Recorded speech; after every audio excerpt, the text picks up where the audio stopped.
Hello everyone, welcome back to my YouTube channel and I wish you a very happy new year.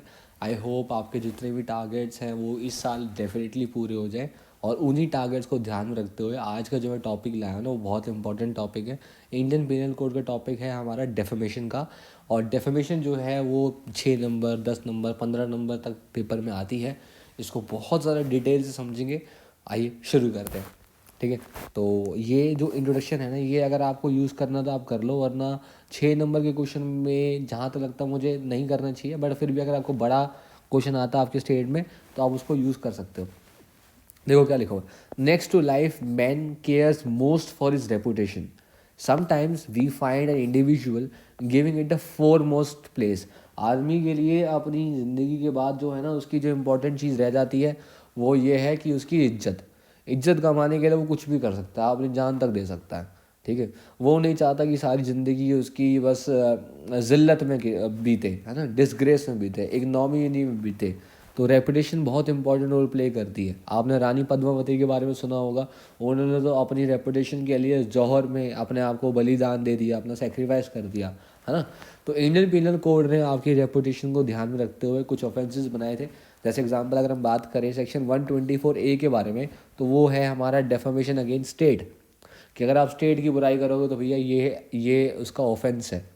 आगे बात करते हैं, जैसे हम बात करें सेक्शन 153 के बारे में, वो बात करता है क्लास ऑफ कम्युनिटी के बारे में। अगर आप उनको डिफेम करते हो तो ये सज़ा मिलती है। 298 के अंदर रिलीजन होता है और फाइनली 499 के अंदर पर्सन के ऊपर डेफेमेशन होती है। और आज का जो टॉपिक है वो है डेफेमेशन ऑफ पर्सन। ठीक है, गौर से सुनना। देखो, हु एवर बाय वर्ड्स इधर स्पोकन और इंटेंडेड टू बी रीड और बाय साइंस और बाय विजिबल रिप्रेजेंटेशन। देखो ये जो आ गया ना आपका, ये बेसिकली लिबल है और ये जो है बेसिकली ये है हमारा स्लैंडर। इसके लिए आप जो है वर्ड्स जो स्पोकन है और जो इंटेंडेड टू बी रीड है, जो चीज़ रीड करी जा सकती है ना, जिसका कोई डॉक्यूमेंट्री एविडेंस दिया जा सकता है, उसे हम कहेंगे लिबल। और जिसका डॉक्यूमेंट्री एविडेंस नहीं दिया जा सकता, जो बाकी एविडेंस के तौर पे दिया जाएगा, ओरली दिया जाएगा, टेस्टिमनी के द्वारा दिया जाएगा, तो वो हो जाएगा स्लेंडर। स्लेंडर को प्रूफ करना थोड़ा सा मुश्किल हो जाता है। लेबल आपके सामने होती है तो लेबल को प्रूफ करना थोड़ा आसान रहता है। ठीक है, लेबल की स्पेलिंग बताता हूँ, LIBEL एंड स्लेंडर। तो हुएवर बाय वर्ड्स, चाहे स्पोकन हो, चाहे उसकी इंटेंशन हो रीड करने की, या साइंस या फिर विजिबल रिप्रेजेंटेशन, इनमें आप डिफेम करते हो। क्या करते हो आप, कैसे करते हो डिफेम? आप एक इम्प्यूटेशन पब्लिश करते हो या मेक करते हो। अब देखो, मेक्स और पब्लिशेस लिखा हुआ है, लेकिन जो इंटरप्रिटेशन हम करते हैं ना वो मेक्स एंड पब्लिश की करते हैं ना। अगर आप उसको पब्लिश नहीं करते, किसी थर्ड पर्सन के आगे उसको नहीं देते, तो फिर वो डेफेमेशन नहीं होगा। क्लियर है? डेफेमेशन के लिए पब्लिशमेंट होना बहुत ज़्यादा इंपॉर्टेंट चीज़ है। इट इज़ अ सेने क्वा नॉन। तो अब इम्प्यूटेशन क्या होती है? इम्प्यूटेशन बेसिकली आप ऐसे कह सकते हो कि कोई किसी के बारे में बुरा बोलना जिससे उसको हार्म हो, जिससे उसका मोरल डाउन हो। ठीक है, कुछ भी ऐसा कोई वर्ड्स बोलना, डिसग्रेसफुल वर्ड्स बोलना, या फिर दिखाना जो कि उसकी रेपुटेशन से अफेक्ट करे, वो आप इम्प्यूटेशन कह सकते हो आप। ठीक है, अब जैसे एग्जांपल एक लड़की है, उसकी अनचेस्टिटी ऑफ वेमेन इम्प्यूट करना, तो वो जो है डिफेमेशन। ठीक है, अच्छा आपकी आप देखो यहाँ पर क्या जो मेंजरी इन्वॉल्व है ना, वो तीनों इन्वॉल्व है, intention, knowledge and reason to believe. Slightest से स्लाइटेस्ट तक दे रखी है यहाँ पे, जो लेवल आपका दे रखा है ना। तो रीजन टू बिलीव तक दे रखा है, नोइंग दे रखा है, इंटेंडिंग टू हार्म दे रखा है। तीनों चीज़ें दे रखी हैं। आपका क्या इंटेंशन है, क्या नॉलेज है, क्या रीजन टू बिलीव है, कि आपके जो हार्म है, आप इम्प्यूटेशन कर रहे हो ना, उस इम्प्यूटेशन से दूसरे वाले पर्सन की रेपुटेशन हार्म होएगी। अगर ऐसा आप कर रहे हो और आप जानते हो कि इससे रेपुटेशन हार्म होएगी, तो फिर वो डिफेमेशन हो जाता है। लेकिन कुछ एक्सेप्शंस है हमारे पास, 10 एक्सेप्शंस है। अगर आपका केस 10 एक्सेप्शंस में फॉल कर गया तो वो डिफेमेशन नहीं होगी। लेकिन अगर उसका वो 10 एक्सेप्शंस में फॉल नहीं करा तो फिर वो डिफेमेशन मानी जाएगी। ओके, अब शुरू करते हैं पहला explanation. Explanation number 1, it may amount to defamation to impute anything to a deceased person.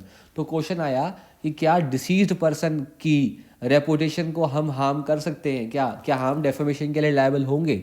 देखो, अगर वो लड़का जिसको आप डिफेम कर रहे हो वो अभी मरा हुआ है ना, अगर वो जिंदा होता तो जैसे स्टेटमेंट अभी आप दे रहे हो वैसी स्टेटमेंट तब देते। तो अगर वो जिंदा होता तो तब अगर उसकी रेपुटेशन इंजर्ड होती इन स्टेटमेंट से, तो एक बात तो ये आ गई। दूसरी बात क्या आ गई, एंड अब वो बंदा जिंदा था, मान के चलो वो जिंदा था, आपने उसकी रेपुटेशन हार्म करने की कोशिश करी, अब साथ में अब वो मर चुका है, तो अब क्यों बोल रहे हो, अब तो वो मर चुका है ना, तो अब इसलिए बोल रहे हो कि आप चाहते हो कि उसकी फैमिली या उसके जो नियर रिलेटिव्स हैं उनकी फीलिंग्स को हर्ट हुए। ठीक है, अब यहाँ फ्रेंड्स इंक्लूड नहीं कर रखा और close relatives, near relatives include कर रखे हैं। ठीक है, तो ये बात याद रखना, फैमिली और नियर रिलेटिव्स की बात हो रही है यहाँ पे, उनकी फीलिंग्स को हर्ट करना चाहते हो आप, तो डेफिमेशन है। आगे बात करते हैं एक्सप्लेनेशन 2 के बारे में। एक्सप्लेनेशन 1 के साथ ना एक और साथ पढ़ लो आप एक बार, 9th एक्सेप्शन थोड़ा सा वो कनेक्ट करती है। देखो 9th एक्सेप्शन ये रहा, imputation made in good faith bye a person for protection of his और अदर इंटरेस्ट। अब यहाँ पर क्या आ गया, गुड फेथ आ गया। यहाँ पर क्या हो रहा है कि ए नाम का बंदा जो है वो बी नाम के बंदे के बारे में डिफेम कर रहा है, गुड फेथ में कर रहा है, क्योंकि ये फैक्ट्स बताना ज़रूरी है। इससे क्या होगा, किसी थर्ड पर्सन का इंटरेस्ट प्रोटेक्ट होगा या फिर होल पब्लिक का गुड है इसके अंदर, उनका भला छुपा हुआ है। ठीक है, चलो आगे देखते हैं।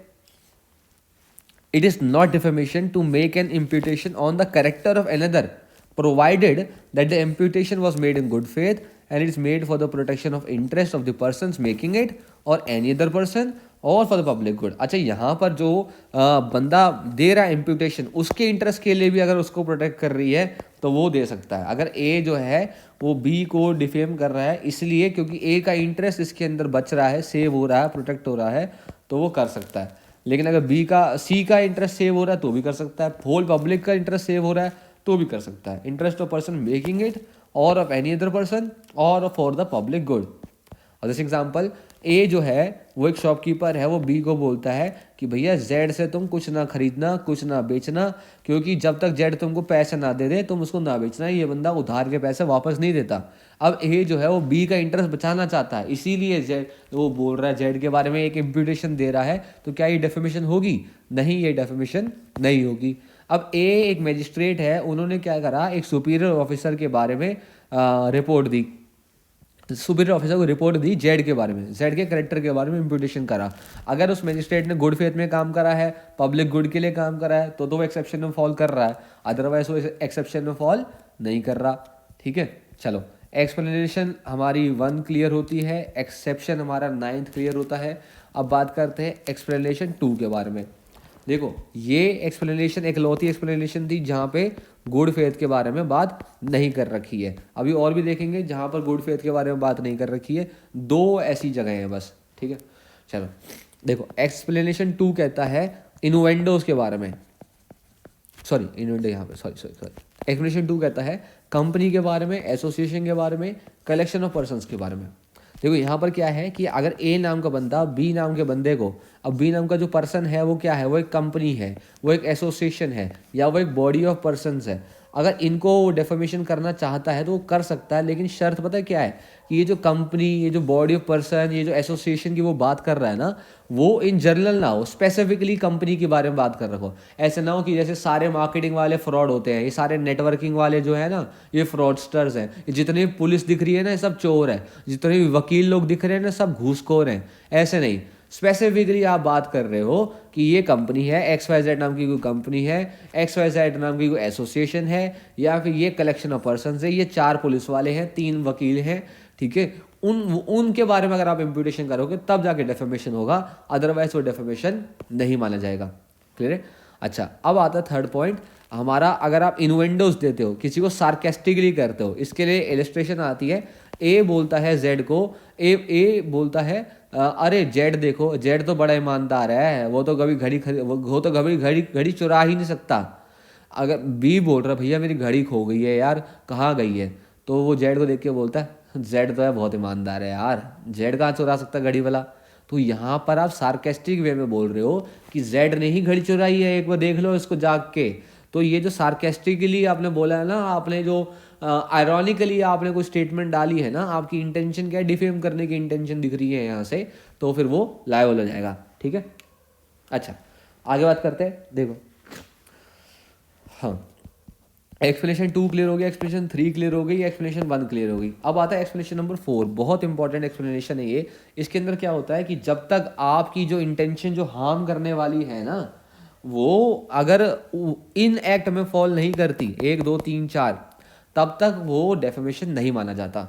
No imputation is said to harm a person reputation unless that imputation, चाहे वो डायरेक्टली हो चाहे वो इनडायरेक्टली हो, चाहे वो डायरेक्टली हो चाहे वो इनडायरेक्टली हो, लोगों की नज़रों में, अदर्स की एस्टिमेशन में, आपके तो होगा ही होगा।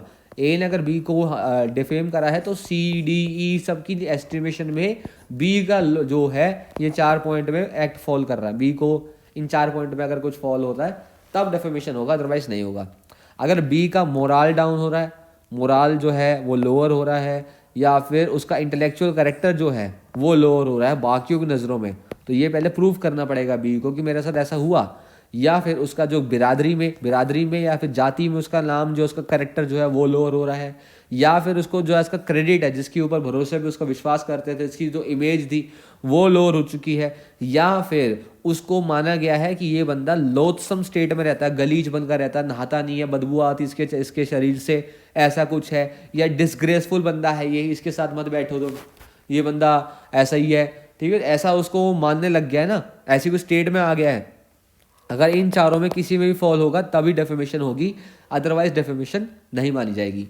अब जैसे एग्जांपल, ए ने बोला बी को कि यार, बी ने बोला ए को यार मेरी घड़ी देखी यार कहीं चोरी हो गई, तो ए ने जेड की तरफ इशारा करा, तो अब जेड की तरफ इशारा कर रहा है, वो उसको क्या कर रहा है, उसका लोअर करना चाहता है क्रेडिट, ठीक है, तो यहाँ बड़ा आ जाएगा। अब ए जो है वो फोटो बनाता है जिसके अंदर जेड जो है बी की घड़ी चुराते हुए भाग रहा है। अभी फोटो क्यों बनाई है उसने, क्या अगर उसका एक्सेप्शन में केस फॉल कर रहा है तो ठीक है, अगर नहीं कर रहा, जेड की क्रेडिट को लो करना चाहता है तो डेफेमेशन हो जाएगा, ठीक है।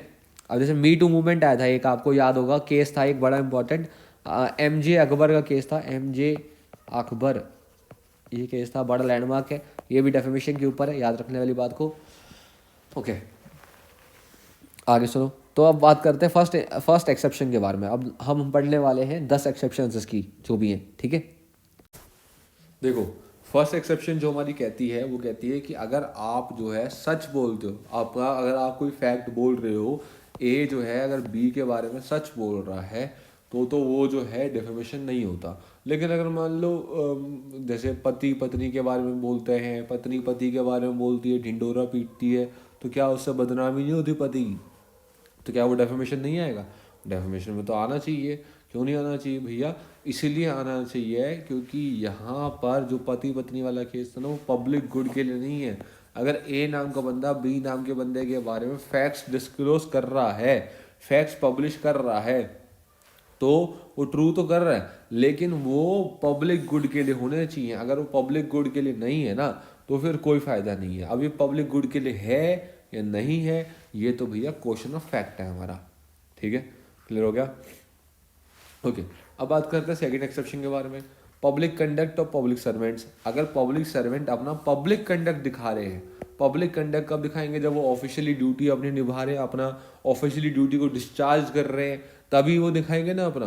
तो पब्लिक कंडक्ट, अगर उस पब्लिक कंडक्ट को अगर आपने क्रिटिसाइज करना है तो वो आप कर सकते हो। उस करेक्टर को उसके रिस्पेक्ट पे आप गुड फेथ के अंदर, यानी कि प्रॉपर सोच समझ के, फैक्ट्स निकाल के, स्किल्स के साथ, ड्यू केयर एंड कॉशन के साथ अगर आप वो पॉइंट को क्रिटिसाइज करते हो तो कोई दिक्कत नहीं है। लेकिन अगर आप पर्सनली किसी के, जो पब्लिक सर्वेंट के घर पे जाके उसको बोल रहे हो कि तुम तो दारू पीते हो, तुम तो ये करते हो, तुम तो वो करते हो, फिर वो डेफेमेशन में आ जाता है। मेन होना चाहिए पब्लिक सर्वेंट है, उसका पब्लिक कंडक्ट है, उसके ऊपर वो अपने पब्लिक फंक्शंस को डिस्चार्ज कर रहा है, ठीक है।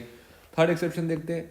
यहाँ पर क्या है कि अगर कोई मान लो बंदा है, कोई भी पर्सन है जिसका इन्फ्लुएंसर मान लो आप, ठीक है, वो कोई पब्लिक क्वेश्चन पे वो उसने कोई कंडक्ट दिखाया और उस पर उसकी जो पब्लिक है वो क्वेश्चन कर रही है, ठीक है, तो वो डेफेमेशन नहीं होगा।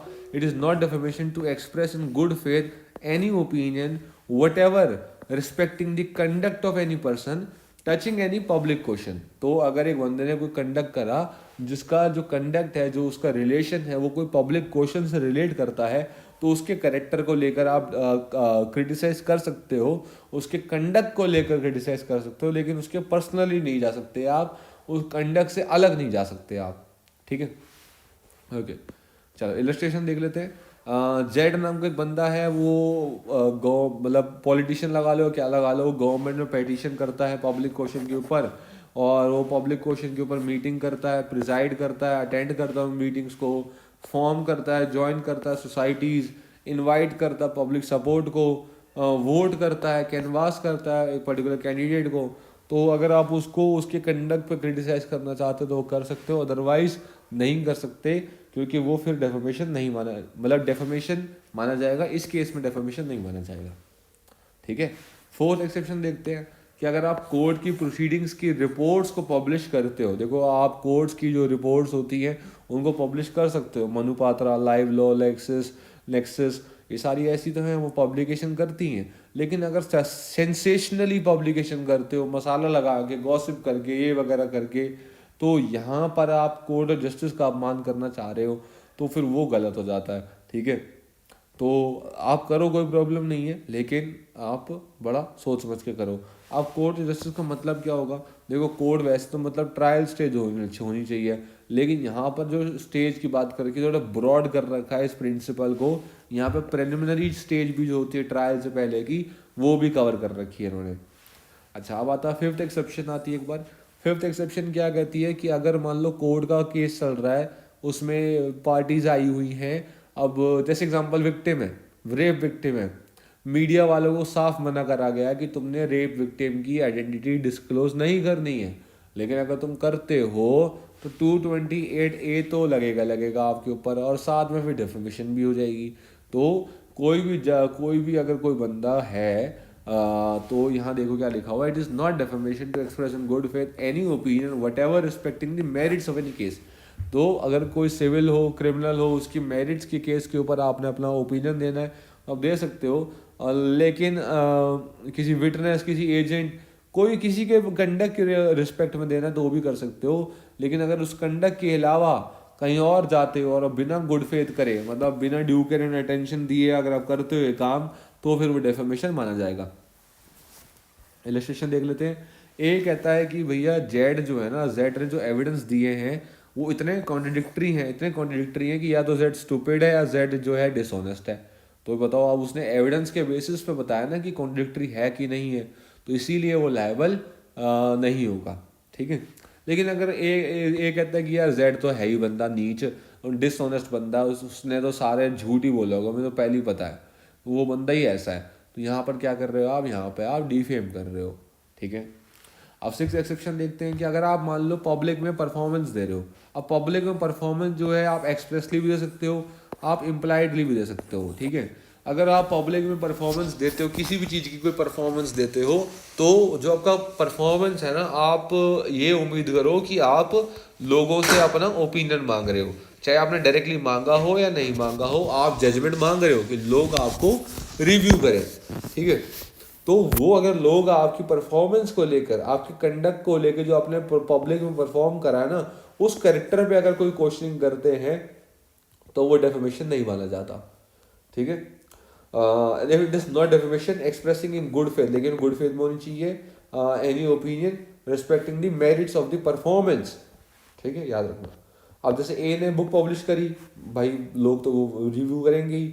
ए ने स्पीच दी, रिव्यू करेंगे। एक्टर और सिंगर गाना गा रहे हैं, रिव्यू करेंगे लोग। ठीक है। अब ए ने पढ़ा जेड की बुक को, जेड की बुक पढ़ कर देखा, ये भैया जेड की बुक जो है ना वो फुलिश है। अब जेड की बुक फुलिश है तो जेड वीक मैन होगा। जेड की बुक इंडिसेंट है, मेरे को इंडिसेंट लगी है, तो जब इंडिसेंट लगी है तो जेड का जो दिमाग है वो इम्प्योर होगा।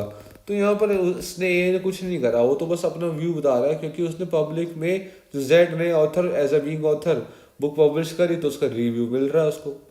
ठीक है। लेकिन अगर ए बोले कि भैया मुझे पहले ही पता जेड बंदा ही बेकार है, ये जो भी बुक बनाएगा ना वो सब बेकार होगी, और ये तो वीक मैन है, ही इज अ लिबर्टाइन। ठीक है। तो यहाँ ऐसे केस के अंदर जो है वो ए लायबल होगा। अब सेवंथ एक्सेप्शन देखते हैं। सेवंथ एक्सेप्शन में क्या है कि अगर कोई लॉफुल अथॉरिटी है ना हमारे पास, कोई भी लॉफुल अथॉरिटी जो है वो गुड फेथ में आपको या आपके बच्चे को जो है सेंश्योर करते हैं। जैसे मान लो पीटीए मीटिंग पे टीचर्स जो हैं बच्चों को सेंश्योर करते हैं, फिल्म इंडस्ट्रीज में फिल्म वाले जो हैं वो मूवी पे सेंसरशिप लगा देते हैं, ठीक है, बड़े जो हाई कोर्ट के जजेस हैं वो लोअर कोर्ट के जजेस को सेंसर करते हैं, तो वो ऐसा कुछ आता रहता है। जैसे इलस्ट्रेशन है, जज censoring in good faith the conduct of witness, जज विटनेस को सेंसर कर रहा है। हेड ऑफ डिपार्टमेंट जो है अपने एम्प्लॉय को जो है सेंसर करता है। पेरेंट्स जो है बच्चों को सेंसर करते हैं। तो हर कोई को ना किसी को सेंसर कर देता है। लेकिन सवाल ये है कि क्या उस बंदे के पास लॉफुल अथॉरिटी है या नहीं है। अगर लॉफुल अथॉरिटी नहीं है तो फिर तो भाई उसका कोई हक नहीं बनता। लेकिन अगर लॉफुल अथॉरिटी है तो फिर वो हमारा बच जाएगा बंदा। ठीक है, आगे देखते हैं। बैंकर है, बैंकर गुड फेथ में कैशियर बना फिर रहा है और कैशियर के कंडक्ट को देख रहा है। तो कैशियर क्या हुआ हमारा, क्या कहते हैं, पर्सन इन लॉफुल अथॉरिटी। ठीक है, ये सॉरी, बैंकर जो हुआ वो पर्सन इन लॉफुल अथॉरिटी हुआ और कैशियर जो हुआ वो बंदा हुआ जो सेंसर हो रहा है। अब आता है एट्थ एक्सेप्शन। यहाँ पर अगर मान लो आप किसी को भी एक्विजिशन देते हो कि भैया देखो हमारे को कितना बुरा हाल कर रखा है इस बंदे ने, जैसे आंटियाँ नहीं होती वो अपने पति की बुराई करती रहती है सारे बैठक में, तो ऐसा कुछ कर रहे हो आप, तो वो जो है डेफेमेशन तब तक नहीं होगा जब तक आपने क्या कहते हैं जो एक्यूजेशन लगाई है वो किसी अथॉरिटी को लगा के दी है। कि भाई जैसे एग्जांपल ए ने जो है मजिस्ट्रेट को बोला, मजिस्ट्रेट अथॉरिटी है ना, सुनने के लिए बैठी है, तो जिसको सुनाना है ना उसको सुनाओ और किसी को ना सुनाओ। अगर आप उसी को सुना रहे हो जिसको सुनाना है तो डेफेमेशन नहीं होगा, अदरवाइज डेफेमेशन हो जाएगा। ठीक है, नाइन्थ एक्सेप्शन हमारी हो चुकी है। अब टेंथ एक्सेप्शन ये आती है कि मान लो अगर ए है, ए ने अगर बी को बोलना है कि भैया तुम कॉशियस रहो सी नाम के बंदे से, ये बंदा जो है अच्छा नहीं है, ये पब्लिक गुड के लिए अच्छा नहीं है, तो फिर बी जो है तो वैसे ही करेगी वो। तो ये बात सेक्शन अपना एक्सेप्शन 10 में बता रखा है इसके बारे में। ठीक है, अब एक एलिस्ट्रेशन देख लो। एक शॉपकीपर है वो बी को बोलता है जो अपना बिजनेस मैनेज कर रहा है कि तुम जेड को कुछ ना दो जब तक वो तुमको पैसा ना दे दे। तो वही सब चीज़ें। For I have no opinion of honesty A is within the exception if he has made the imputation on Z in good faith for protection of his own interest. तो यहाँ पर आपको पता ही था कि 9th एक्सेप्शन हमने पिछले पढ़ा था, for own interest for public good. ठीक है, 10th हमारा हो चुका है। पनिशमेंट क्या है हमारी डेफेमेशन की, 2 साल है सारे 500, 501, 502 तीनों केसेस में 2 साल 2 साल 2 साल 3 ही पनिशमेंट है। ठीक है, 2 years और फाइन और बोथ, 2 years और फाइन और बोथ, 2 years और फाइन और बोथ।